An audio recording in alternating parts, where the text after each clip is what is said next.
So chances are, in the last few weeks, you have felt tired or depleted, but there are a few simple habits that almost anyone can do, and they are proven to boost our energy. And in this video, I'm going to walk you through the 8 simple habits I have personally started in the daily routine that have given me the energy to start 2 YouTube channels aside from my 9-to-5 job. And at the end of this video, I will share the one technique I use when everything else fails. Let's get started. Hey friends, welcome back to my channel. This is Dr. Kamran. I'm a sport therapist and a sport scientist based in Berlin. So let's start with tip number 1, which is consume caffeine consciously. When I'm talking about caffeine, I should divide it into 2 different parts. Let's talk about the more obvious one first. We should not consume our caffeine too late in the day. I believe that most of us know that caffeine might affect our sleep quality, but the science behind it is pretty interesting. So caffeine on average has a half-life of 5 hours,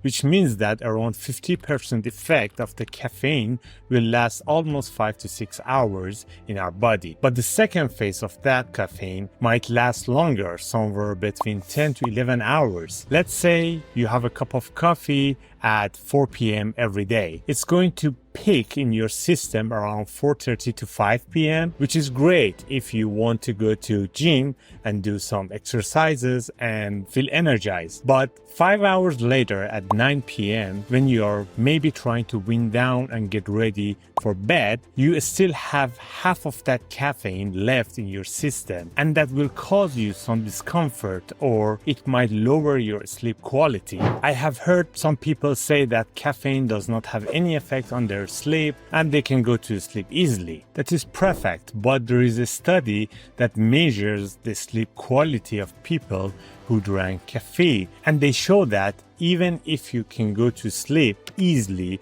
after drinking coffee, the sleep quality is lower than people who do not drink coffee before going to sleep. So in conclusion, do not drink your coffee too late in the day. For myself, I'm trying to avoid coffee anytime after 2 p.m., or I should say after lunch. Now let's talk about the not so obvious part, or second part of the caffeine effect. Drinking caffeine too early in the day also is not good. Just like drinking it too late in the day can also negatively affect your energy level. I have heard this in a podcast by Dr. Huberman, a neuroscientist. Basically, what he says is that after waking up, you need to delay your caffeine intake by 60 to 90 minutes to avoid afternoon crashes. But for me, I delay my caffeine intake by around 30 minutes. The reason is that I have enough time for walk and some stretching, and then it's time for reward. So I will grab my coffee and walk back home. I want to add something important here. All the information I talk about here in my channel, or you find it in any other channels, is the average value, which means that researchers have done some studies and found that most people have better performance if they delay their caffeine intake. But this is not optimum value for each individual. You have to find your optimum value by trying different things. So for example, for me, it is more important to go outside and walk for 10 minutes and do some stretching, and then I would like to give myself a reward by drinking a cup of coffee on the way back home. This works for me, and I do not have afternoon crashes. What I'm suggesting here is that you should try most of these tips by yourself and see if you like it or not. Maybe out of 8 tips, just 2 or 3 resonate with you and make you feel better during the day. The tip number 2 is get sunlight as soon as you wake up.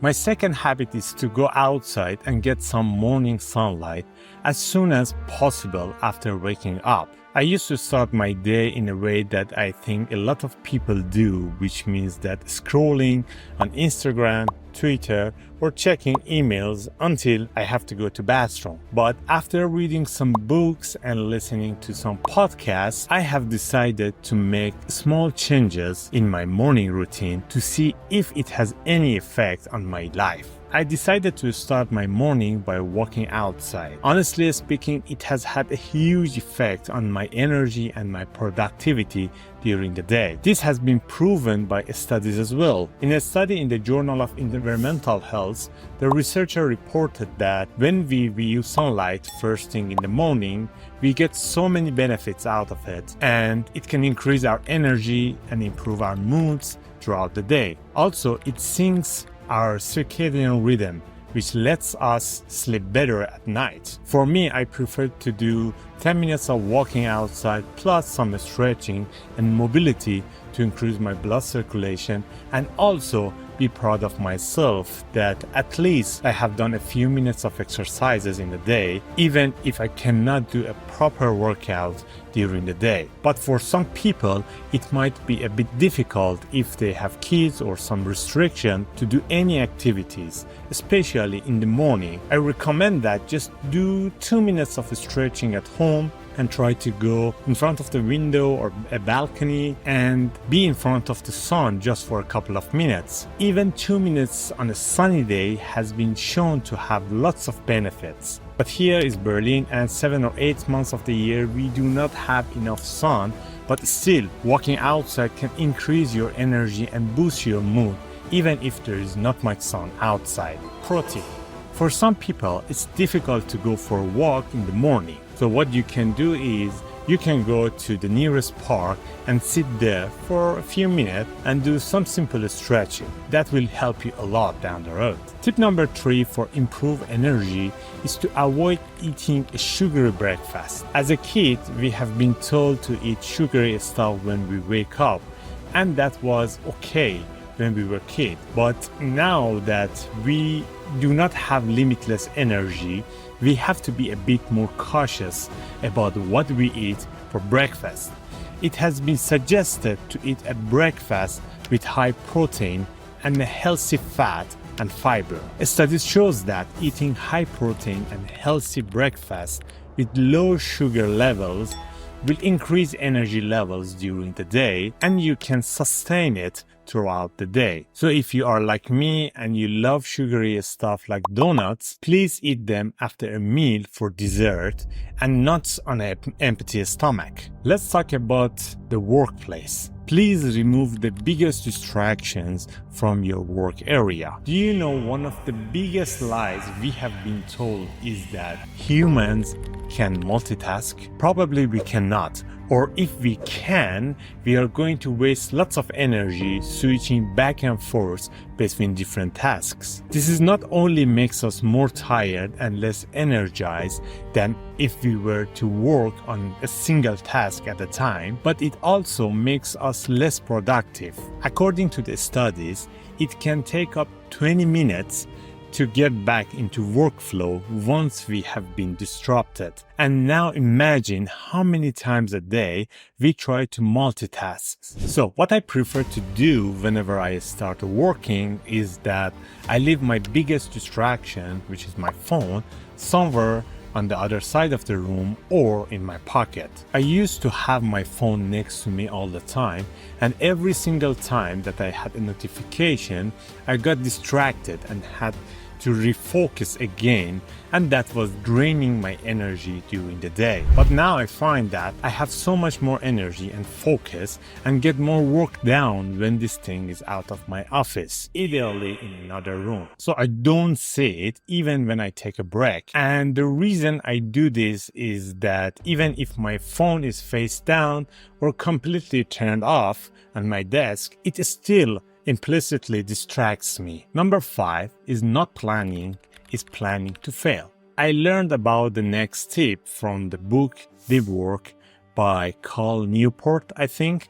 And the idea is that you take 5 to 10 minutes at the end of your workday to prepare for the next workday, to get all of your to-dos and work stuff out of your head and onto paper or a system to help you stop thinking about them. My personal workday shutdown routine is to write all the things I want to get done tomorrow in my reminder inbox and allocate them to the proper folder. Also, things I didn't get to do today will automatically move to tomorrow's folder as well. Once I have that list, I then try to schedule specific tasks into specific time slots. Yes, I mean time blocking. For some tasks, I can do time blocking easily, such as doing a workout after work or going on a date night with my wife. But for some tasks, it is more complicated than that. So I need to find some small blocks during the day to do them, such as calling my parents or sending an email, which might take less than 10 minutes to do. So I do these simple tasks when I have some spare time during the day, and usually these tasks are not urgent. While it might sound rigid to some people to schedule every hour of the day, including when you exercise or eat lunch, I personally find that it's liberating and actually gives me energy back. Because once I started doing this, I stopped overthinking during the night. Another benefit is that I don't have to spend the time or energy in the morning thinking about what's the biggest thing I want to accomplish today. When I'm going to get it done, how am I going to fit it around my meetings? Because I have already done all that work for myself the night before. But when I skip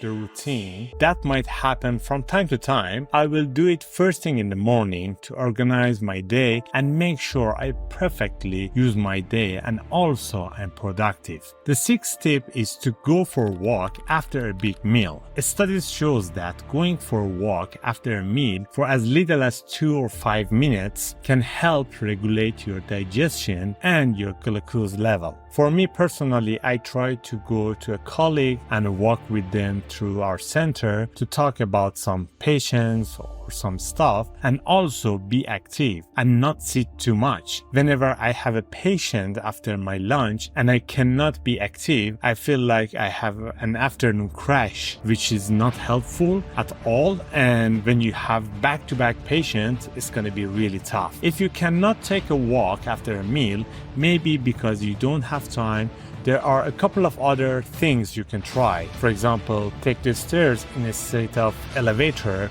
to your next meeting, or use a standing desk and walk a bit while you're working. It's not the same as walking, but it's definitely better than sitting down and doing nothing. Tip number 7 is to get yourself to do hard things. Let me explain. I have a 9-to-5 job as a sport therapist and physical therapist, and I spend lots of time with patients and walking around during the day, and I spend lots of energy. Usually I walk around 10,000 steps a day, plus being active with patients. At the end of the day, when I want to do a workout, I have no energy, and it is easy to find an excuse to not do my workout. But when I look at it in the long term, it is the one that gives me energy and better health. So what I do is that whenever I come back home, I'm not gonna change clothes and just grab my gym bag and I will go to the gym straight away. Or if I'm really tired, I will do some exercises at home. I always try to push myself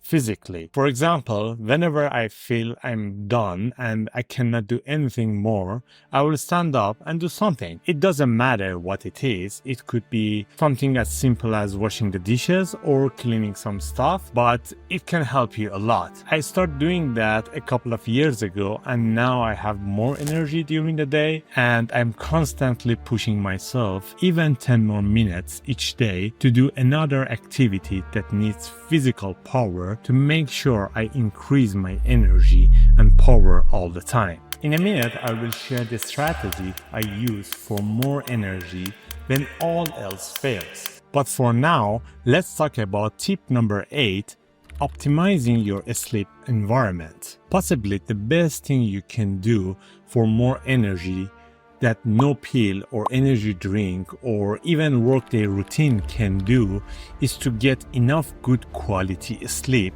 constantly. Back when I was in university, I had a terrible time sleeping. These days, I get 7.5 to 8 hours of sleep each night. I fall asleep easily and I wake up super energized. There are lots of things I do to achieve that, but today I'm going to talk about just 3 of them. The first thing I do to optimize my sleep environment is to keep the bedroom as cold as possible. For our house, it's about 23 degrees, sometimes cooler. The second thing is to keep our bedroom as dark as possible. We are renting our house, so we didn't want to invest in pricey blackout blind system, so we use the super budget option, which still works pretty well. We hang a thick curtain on our curtain rod, and it helps a lot. And the third is to try to sleep in a quiet place. The studies shows that sleeping in a cold, dark, quiet place can increase your sleep quality, which can lead to higher energy during the day. Okay, bonus tip. Sometimes you have one of those days that whatever you do goes wrong, and you don't know why. Maybe you didn't have a good sleep, or you were distracted during the day a lot by your colleagues or endless projects, and you just want those days to finish as fast as possible. But no, it doesn't. Those days when you know you need to be productive and energized, but there is no way that you can do one extra thing and you're tired. I do two things in these situations to just kickstart my day again. Number one, I will do just 5 minutes of meditation wherever I can. If I'm in the office, I close the door and do 5 minutes of meditation.